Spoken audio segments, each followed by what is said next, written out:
Сәлеметсіздер ме? Мен Даниламын. Это 4-й урок казахского языка. На этом уроке мы разберем основу правильного произношения. Может показаться, что этот урок не так уж важен. Я тоже раньше так думала. Однако ведь не секрет, что мы восхищаемся теми, кто говорит без акцента. Многие считают, что русскоговорящим учить казахский язык легко, ведь оба языка используют кириллицу, то есть пишется почти одинаково.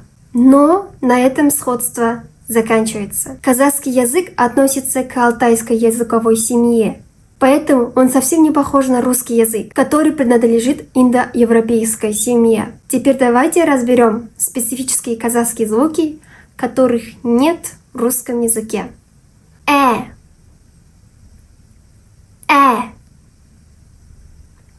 Әже, әтеш, ғ, ғарыш, ғалым, қ,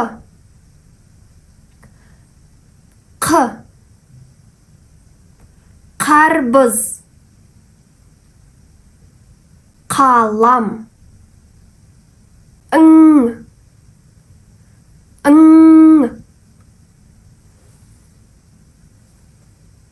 ңың,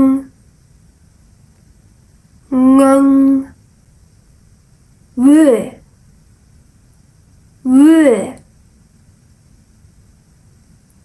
өрмекші, өнер, о,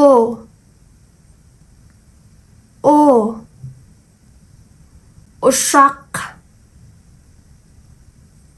ұя,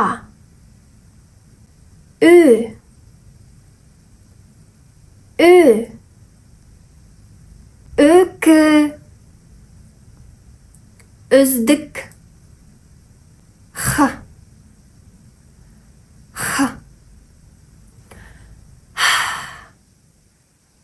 қаһарман, айдаһар,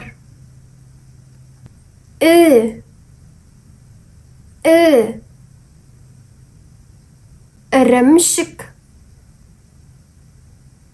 ілгіш. На этом все. Спасибо, что досмотрели видео до конца. Сау болыңыздар!